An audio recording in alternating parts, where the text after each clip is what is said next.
This guy, King Charles II. That's who Carolina Colony is named after. And he'd just been in the 1660s returned to the throne after many years of turmoil. His father had been beheaded, and Parliament had briefly taken over with this big fun killer named Oliver Cromwell. But people in England realized that they wanted their king back, and so some nobles fought in what we call the Restoration to return the monarchy and put Charles II back on the throne. In exchange for that help, Charles II is going to give Carolina Colony to 8 nobles who helped him get his crown back. And those nobles were led by Lord Anthony Ashley Cooper, who is the leader of what we call the 8 Lords Proprietors, the owner of Carolina Colony. So starting here in England, hold on, let me get there. In England, they're given this tract of land by the king. They never step foot in it because, of course, that's too dangerous. But they want to get rich. And so they're going to send settlers to the land to grow crops and get raw materials. So in 1670, they embark with 3 ships, only one of which makes it after having substantial repairs in Bermuda. They're going to sail up and down the coast of what we call South Carolina, looking for a prime lot of land. Anthony Ashley Cooper has kind of instructed them that once they land, they're to build a fort with some shelter for their supplies, set up cannons, and food stores so that they'll be more successful than previous attempts. They're led by Governor Sale and Joseph West, who is their kind of captain, I guess, or, second in command under the governor.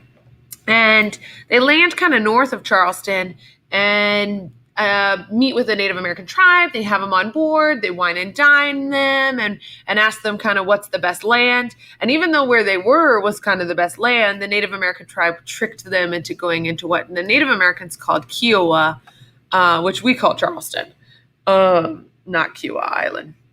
So they decide to kind of sail a little bit inlet, and they go up what we call the Ashley River, named after Lord Anthony Ashley Cooper. Notice that the other major river on the other side of Charleston is the Cooper River. And they land at what today you might know as Charlestown Landing, the sort of museum site where they've rebuilt a fake settlement. The original settlement is completely gone. And they chose that site because it's a little bit removed from the ocean, giving them protection from not only some Native Americans, although they had friendlier relationships with the natives, but the real threat is the Spanish, who would maybe sail up from St. Augustine, Florida, where they had established their base after failing at Santa Elena, and attack them. So they kind of come up in here, and they settle in sort of this marshy land. And that's problematic for a couple of reasons, because one, marshy land doesn't make great farmland, but they sort of haphazardly give out the land. And so when they're riding back to Lord Ashley here, he's sort of dissatisfied with how they've set up the colony. Remember, he wants it to be successful so he can make the dollar bill, y'all. So it survives here for a while, and it's successful, somewhat stable. Like I said, good relations with the Native Americans. In fact, they get good relations with the Native Americans because they promise to protect the Native Americans from a tribe in the area that's known to eat small children. I don't know how true that is, but that was sort of the legend and what the settlers promised there. It grows pretty rapidly. They have 90 houses in the first year or so. Lots of infantry. They wanted to bring lots of soldiers. Like I said, the Spanish were a big threat. But it becomes just not very organized. So settlers start to move across the Ashley River into what we call Charleston. They called it Oyster Point, and they're going to establish sort of a more permanent and more organized settlement there. And they land at Oyster Point is really the south of Broad area, the kind of white gazebo down in that park there. That's where they land. And this is going to grow and grow and grow. They moved to Oyster Point in 1680. And then it's going to eventually become what we call Charleston. They called it Charlestown Landing until it moves in.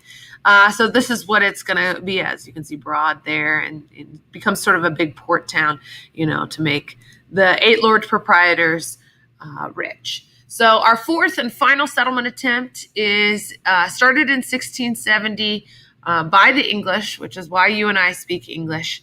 And it's the one that works. So from here on out, we'll be talking about how this grows into what we see today.